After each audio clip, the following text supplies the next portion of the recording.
So today we'll do how can you perform operations on array in Java. So Java में हमने किया था array को create कैसे करते हैं. अब array आप create कर चुके हो, आपने उसको input किया, आपने उसमें से values को print किया, हमने traversal करके देखा था. उसके अलावा और भी operations हैं जो arrays के ऊपर perform हो सकते हैं, right? हमने अभी one dimensional array परफॉर्म मतलब क्रिएट किया है, तो उसी के ऊपर ऑपरेशंस हम परफॉर्म करेंगे.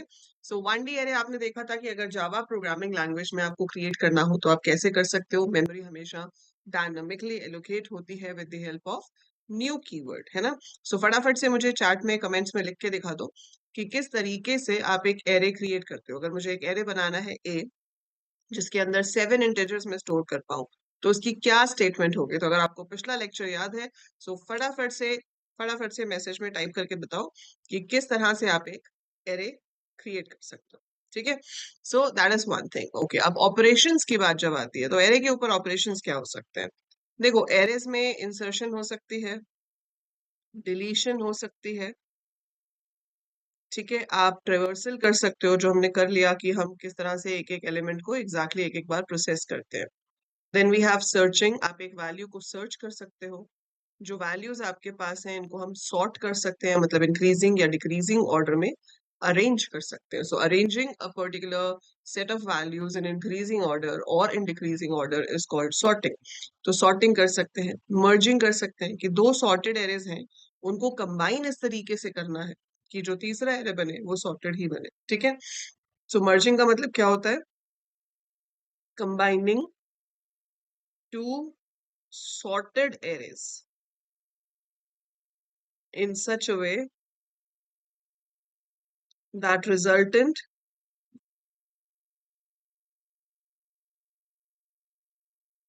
array is also sorted. तो आप बनाते ही ऐसे हो कि जो रिजल्टेंट एरे है वो भी सॉर्टेड ही बने, उसको मर्जिंग कहते हैं. तो ये सारे ऑपरेशंस बहुत डिटेल में हम पढ़ते हैं जब हम सी कर रहे होते हैं, सी प्लस प्लस कर रहे होते हैं, क्योंकि वहां पे एरे एक बहुत ही ज्यादा इंपॉर्टेंट डेटा स्ट्रक्चर होता है. जावा में आके एरेज आप यूज करते हो, बट जावा में आपको बने बनाए बहुत सारे डेटा टाइप्स मिल जाते हैं. जैसे अभी हम आगे जाके करेंगे, हमारे पास एरे लिस्ट नाम का एक डेटा टाइप होता है. तो आप उसका ऑब्जेक्ट बना के यूज कर सकते हो, which is much easier to use in comparison of these normal arrays. और उसपे बहुत सारे ऑपरेशंस पहले से डिफाइन है. सी प्लस प्लस में आपके पास स्टैंडर्ड टेम्पलेट लाइब्रेरीज आई हैं, सी प्लस प्लस में एसटीएल जिसे कहते हैं at a later stage, but still उतना फ्लेक्सिबल नहीं है जितना आपके पास जावा में. तो इसलिए array is not one of our core data structures यहाँ पे. तो ये सारे ऑपरेशंस के प्रोग्राम्स आपको डिटेल में यहाँ बनाने की जरूरत नहीं है, पर आप बना सकते हो. वो सारे सेम लॉजिक लगेंगे जो हमने सी और सी प्लस प्लस में किए हुए हैं. सो एग्जैक्टली सेम लॉजिक होंगे. ठीक है.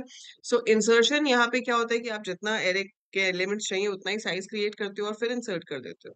पर मान लो कभी आपके पास साइज ज्यादा हो, एलिमेंट्स कम हो और बीच में कहीं इंसर्ट करना है. So we have to shift the elements towards the right hand side and उस जगह पर एलिमेंट नया इंसर्ट हो जाएगा. डिलीट में मेमोरी फ्री नहीं होती है, वही है, आप सिर्फ जगह को ओवरराइट कर सकते हो.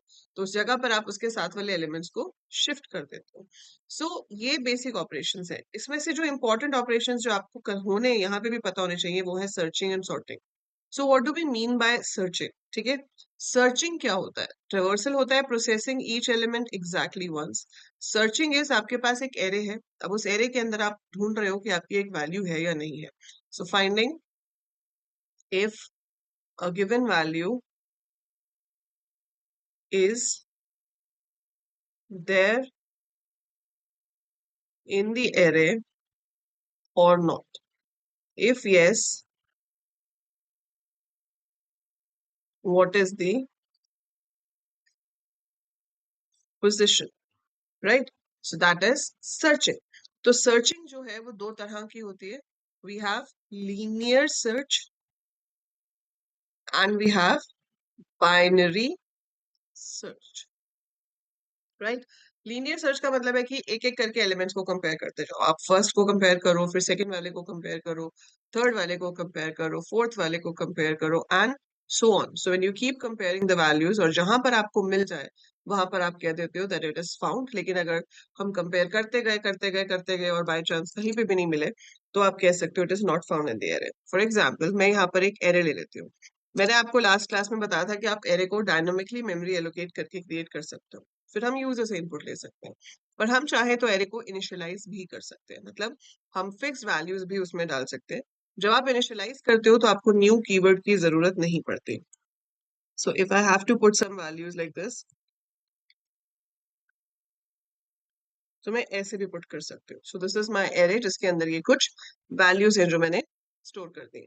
ठीक है, तो ये आपका क्रिएट भी हो जाएगा और उसके अंदर ये वैल्यूज भी ऑटोमेटिकली आपके पास आ जाएगी. ठीक है, तो मैंने ये कुछ वेरिएबल्स ले लिए जिसकी मुझे जरूरत पड़ सकती है और मैं अभी आप दिखाऊंगी कि क्या जरूरत पड़ेगी. यूजर से हमें पूछना है कि कौन सा नंबर ढूंढना है, तो यूजर से पूछना है तो स्कैनर तो लेना ही पड़ेगा. फिर आपने यहाँ पर उसको बोला कि enter the number to be searched. So यहाँ पर हम उससे पूछ लेते हैं enter the number to be searched, और वो नंबर आपने किस में ले लिया, SC डॉट नेक्स्ट में. सो नंबर मेरे पास आ गया. ठीक है, जो नंबर मैं ढूंढ रही थी, enter the number to be search, I got the number. Now what I need to do, I need to check it with all the elements. तो एक एक करके सबसे चेक करना है. लीनियर है तो जीरो से शुरू करेंगे, आखिरी तक जाएंगे. मुझे नहीं पता एरे में कितने एलिमेंट्स हैं, बट हमारे पास यहाँ पर एरे का एक एट्रीब्यूट होता है ए डॉट लेंथ. स्ट्रिंग के साथ जब आप लेंथ लगाते हो तो आपको उसके पीछे राउंड ब्रैकेट्स देनी होते हैं. ये चीज ध्यान रखना, जावा में इसमें कंफ्यूजन हो जाती है कि स्ट्रिंग के साथ जब लेंथ लगेगा तो उसके पीछे राउंड ब्रैकेट्स आएंगे. ठीक है, उसके पीछे राउंड ब्रैकेट्स क्यों आएंगे, क्योंकि वो हम मेथड को कॉल कर रहे हैं. वो एक मेथड है जो बता रहा है कि आपके पास क्या कहते हैं, कितने एलिमेंट्स हैं, कितने लेटर्स हैं स्ट्रिंग के अंदर. यहाँ पर एरे के साथ जो है ये प्रॉपर्टी है. ठीक है, तो यहाँ पर राउंड ब्रैकेट नहीं आएगी, इट्स ए डॉट लेंथ. अब आप यहाँ पर चेक कर सकते हो कि जो एरे ए है उसमें आई पोजीशन पे जो वैल्यू है वो नंबर के इक्वल है या नहीं. ठीक है, अगर तो है तो काउंट प्लस प्लस कर दो. साथ के साथ आपको पोजीशन भी प्रिंट करना चाहते हो तो आप प्रिंट कर सकते हो, out dot print L found at position I. ठीक है, और चलने दो इस चीज को. अगर नहीं मैच करता तो कुछ नहीं करना है. तो जब पूरा लूप खत्म हो जाएगा आप सब एलिमेंट से चेक कर सकते हो. तो अब जितनी बार भी मिला होगा उतनी बार प्रिंट हो चुका होगा कि किस किस पोजीशन पे मिला है, और उतनी बार आपका काउंट जो है वो इंक्रीज भी हो चुका होगा. तो अगर वो 3 बार मिलता है तो काउंट की वैल्यू 3 हो चुकी होगी. एक बार मिला है तो 1 होगी, क्योंकि काउंट को हम इंक्रीज करा रहे हैं. और इनिशियली काउंट में क्या था, 0. तो if count is still 0, that means कभी मिला ही नहीं नंबर. क्योंकि मिला होता तो काउंट इंक्रीज हो जाता, पर अगर कभी मैच ही नहीं किया तो आपका काउंट विल रिमेन 0. तो इसलिए हम लूप से बाहर आकर चेक कर लेंगे कि काउंट अगर अभी भी 0 है, that means number not found. ठीक है, और यहाँ स्कैनर में हमें पास करना है सिस्टम डॉट इन. ठीक है जी, अब हम इसको रन करते हैं और मान लो मैं 22 को सर्च कर रही हूँ. 22 टू पोजिशन पर है. ठीक है, सो 22 है हमारा पोजिशन 2 के ऊपर. So it is showing found at position 2, है ना. ऐसे ही आपको ऐसा नंबर अगर एंटर कर दो जो होगा ही नहीं तो वो ऐसे दिखाएगा. अब जैसे मैं 15 एंटर कर रही हूँ तो वो लास्ट में है, तो फाउंड एट पोजिशन 7. ठीक है, और अगर मैंने एंटर किया मान लो 25 तो है ही नहीं, तो number not found. This is the logic of linear search, very simple logic. ठीक है, तो ये बहुत लेंथी हो जाता है इसका एग्जीक्यूशन. कोड तो इतना ही रहेगा, आप चाहे 10 नंबर हो, चाहे 100 हो, चाहे 1000 हो, चाहे 10,000 हो, आपका कोड तो जो आपने लिख लिया यही रहेगा. It is going to remain the same, but आपकी जो आइटरेशंस है that will increase as per the number of elements will increase. तो जैसे जैसे नंबर ऑफ एलिमेंट्स इंक्रीज होंगे, नंबर ऑफ आइटरेशंस जो है वो इंक्रीज होती जाएंगी. It will become more and more time consuming. तो उसके बाद हमने दूसरी सर्चिंग टेक्निक निकाली विच वाज बाइनरी सर्च. तो बाइनरी सर्च में बहुत कम टाइम लगता है. इसकी जो कॉम्प्लेक्सिटी है वो है ON, big O notation. ON, N is means कि अगर 100 है तो आपके 100 कंपैरिजंस तक हो सकते हैं, लेकिन बाइनरी सर्च की है log n. So log 100 and 100, there's a big difference between the two, right? So binary search जो है वो काफी फास्ट स्पीड पे आपका सर्च कर सकता है. बाइनरी उसको क्यों कहते हैं, क्योंकि वो हर बार लिस्ट को 2 हिस्सों में डिवाइड कर देता है. तो उसका पहला एक रूल होता है कि जो लिस्ट है वो सॉर्टेड होनी चाहिए. ठीक है, the list must be in sorted order. तो वो लिस्ट आपकी सॉर्टेड होगी तभी आप उसके ऊपर बाइनरी सर्च अप्लाई कर सकते हो, अदरवाइज बाइनरी सर्च एप्लीकेबल भी नहीं होता है. ठीक है, और बाइनरी सर्च में हम क्या करते हैं, जिस नंबर को हमें ढूंढना है उसको हम मिड पॉइंट से ढूंढना शुरू करते हैं. तो अगर आपके पास कुछ एलिमेंट्स हैं, like you have these elements, ये एलिमेंट्स है। तो आप शुरू कर रहे हो 0 से, आपका एंड है 7 पर। ठीक है, तो इसमें क्या होता है कि हमारा जो बेसिक लॉजिक है वो ये है कि हम मिड पोजीशन निकाल लेते हैं। तो मिड पोजीशन क्या होगी, 0 प्लस 7/2 विच इज 3 इंटीजर्स हैं, तो 7/2 विल बी 3, 3.5 नहीं होगा, 0 1 2 3। अब आप जिस भी नंबर को ढूंढ रहे हो, अगर तो वो इस मिड पोजीशन पे मिल गया तो फाउंड, बात खत्म, ब्रेक कर दो यहीं पर। So we will break the loop, loop आगे नहीं चलना चाहिए। पर अगर नहीं मिलता है तो इसका मतलब है कि या तो वो second half of the list में है या फिर वो first half of the list में, क्योंकि सॉर्टेड लिस्ट है हमारी, है ना। सॉर्टेड लिस्ट है, इस वाले से मैच नहीं किया तो अब दो ही ऑप्शन बचती हैं, या तो वो इस नंबर से बड़ा होगा या वो इस नंबर से छोटा होगा। सिंस ये लिस्ट सॉर्टेड है तो अगर वो इस नंबर से बड़ा है तो इधर तो हो ही नहीं सकता, है ना। और अगर छोटा है तो इधर तो हो ही नहीं सकता, तो फिर अननेसेसरली पूरी लिस्ट के साथ क्यों कंपेयर करो। तो अगर वो बड़ा है तो आप अपनी लिस्ट यहाँ से यहाँ तक ले लेंगे, बिगिनिंग से एंड यहाँ हो जाएगा। अगर छोटा है तो बिगिनिंग से एंड यहाँ हो जाएगा। और फिर सेम प्रोसीजर रिपीट होगा, तब तक रिपीट होगा जब तक नंबर मिल ना जाए, या फिर ऐसी सिचुएशन खड़ी हो जाए जब हम ये डिसाइड कर लें कि नंबर लिस्ट में नहीं है। ठीक है, तो वो सिचुएशन कब आती है वो मैं आपको बताती हूँ। तो हम यहाँ पर चेक करेंगे कि अगर A mid is equal to number, तो फाउंड, प्रिंट करो और यहीं से लूप को ब्रेक कर दो। लेकिन अगर ऐसा नहीं है, अगर आपका नंबर मिडिल पोजिशन से बड़ा है, दैट मीन्स सेकेंड हाफ में लाया करते हैं, तो बिगनिंग कहाँ से शुरू हो रहा है, मिड के एक आगे से। So beginning should change to mid plus 1। ठीक है, एल्स इफ अगर आपका नंबर छोटा है ए मिड से, मतलब वो फर्स्ट हाफ में लाया करता है, तो बिगनिंग तो वही रहेगा लेकिन जो मिड है वो चेंज होकर हो जाएगा मिड-1।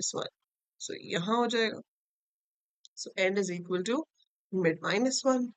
ठीक है, ये चीज तब तक चलती रहेगी जब तक, तो इसमें हमारे पास एक वाइल हम ऊपर लगाएंगे कि जब तक बिगिनिंग की value less than equal to end है, तब तक आप ये मिड निकालो और उसके आगे का कोड एग्जीक्यूट करते रहो।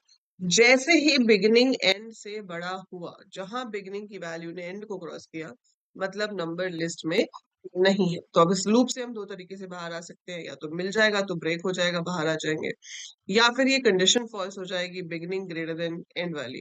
सो beginning less than equal to end false होगा, मतलब बिगिनिंग ग्रेटर देन एंड हो गया है।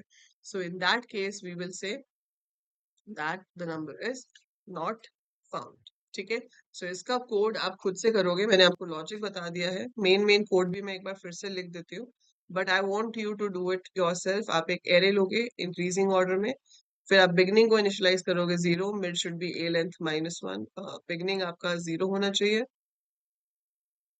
एंड इनिशियली होना चाहिए जो भी एरे की लेंथ है -1। अब हम लूप लगा देंगे कि while beginning is less than equal to end, जब तक बिगिनिंग की value less than equal to end है तब तक मिड कैलकुलेट किया जाए, which should be beginning plus end divided by 2। we should check कि एरे में मिड पोजीशन पर वैल्यू है या नहीं, अगर है तो फाउंड एंड ऑल करके ब्रेक कर देंगे, लेकिन अगर ऐसा नहीं है तो हम चेक कर लेंगे कि नंबर आपका ए मिड से बड़ा है या नहीं। बड़ा है so it should be mid plus 1, else छोटा ही होगा, so end should be mid -1। So we have it like this. तो ये लूप चलता रहेगा चलता रहेगा चलता रहेगा, और जब बिगनिंग एंड से बड़ा होगा सो इट विल स्टॉप। ठीक है, so this is how we have while loop. Fine, इसके बाहर आपको एक कंडीशन और चेक करनी पड़ेगी, अगर हम बिगिनिंग ग्रेटर देन एंड हो गया है लूप से निकलने पे, तो इसका मतलब है number not found. So that condition also you have to check. तो ऑलमोस्ट कोड मैंने लिख दिया, बस इसको अब आपको प्रॉपर स्ट्रक्चर्ड वे में अपने प्रोग्राम में फिट करना है और देखना है कि ये कैसे काम कर रहा है। ठीक है, so this is binary search. इसके बाद आपके पास जो ऑपरेशन है वो है सॉर्टिंग। सॉर्टिंग बहुत सारे तरीके की होती है हमारे पास। ठीक है, सॉर्टिंग का मतलब होता है arranging the data in increasing और डिक्रीजिंग ऑर्डर। सो या तो इंक्रीजिंग ऑर्डर में अरेंज कर रहे हो या डिक्रीजिंग ऑर्डर में अरेंज कर रहे हो, उस चीज को सॉर्टिंग कहा जाता है। सॉर्टिंग की जब आप डेटा स्ट्रक्चर्स पढ़ते हो या नॉर्मली भी लैंग्वेजेस पढ़ते हो तो ये वेरियस टाइप ऑफ सॉर्टिंग है। हमारे पास सिलेक्शन सॉर्ट है, बबल सॉर्ट है, इंसर्शन सॉर्ट है, मर्ज सॉर्ट है, हीप सॉर्ट है, ठीक है, क्विक सॉर्ट है। So we have so many type of sortings, पर जो नॉर्मली जावा पढ़ते हुए आप ये सॉर्टिंग्स नहीं पढ़ते हो, क्योंकि ये सब एज्यूम्ड होती हैं कि आपने C++ डेटा स्ट्रक्चर्स में पढ़ी हुई है। तो we don't bother to do this in Java and moreover I told you array list हमारे पास क्लास है, उसमें सॉर्ट फंक्शन बना हुआ है, कॉल करोगे आपका एरे सॉर्ट हो जाएगा। आपको ये एक्चुअली में करने की जरूरत भी नहीं है, बट आप अपनी प्रैक्टिस के लिए चाहो तो जरूर कर सकते हो। उसके लिए जो सी की प्लेलिस्ट है उसमें प्रोग्राम्स हैं, ठीक है। इवन पाइथन की प्लेलिस्ट में भी मैंने selection sort, bubble sort, insertion sort का लॉजिक समझाया हुआ है। तो आप क्या करोगे, आपको सिर्फ उस प्लेलिस्ट में से लॉजिक समझना है और वही कोड जो सी या C++ में लिखा है उसको आप जावा से लिख सकते हो, ठीक है। तो आपको ये करके देखने हैं जावा में, तो यू मस्ट गो अहेड, जरूर करने चाहिए आपको, ठीक है। बस इसके जो लॉजिक्स हैं वो आप सेम वही उठाओगे, ठीक है। सो सेम वही उठाओगे, आपने पहले किया होगा, नहीं किया है तो मुझे कमेंट में लिख के बताओ कि मैम नहीं किया है पहले या नहीं समझ में आ रहा है, तो I will upload specific videos about all the sortings, ठीक है। तो मैं जावा में सिलेक्शन सॉर्ट की वीडियो अलग से बता दूंगी, बबल सॉर्ट की अलग से बता दूंगी, इंसर्शन सॉर्ट की आपको अलग से बता दूंगी, but I want you to write in the comments. तो मुझे आप बताइए कि किस सॉर्टिंग की वीडियो आप चाहते हो कि मैं आपको जावा में लिख के एग्जीक्यूट करके समझा के दिखाऊं, ठीक है। अदरवाइज ये सॉर्टिंग सब सेम है, आप सी या C++ वाली प्लेलिस्ट में से लॉजिक देखो और जावा में उसको इम्प्लीमेंट करो, ठीक है। In case you want me to make, write in the comments. So that is it for today. So ये तो हमारा हो गया what are the operations, how do we perform operation. Specifically हमने इसमें सर्च ऑपरेशन किया है। सो आप ट्राई करके देखना ऐसे ही सॉर्टिंग वाले भी, और मुझे बताना जरूर कमेंट्स में कि how is your experience with that. So that is it for this video useful लगे तो लाइक पे क्लिक जरूर करके जाना, subscribe the channel and share it with all your friends. Bye for now.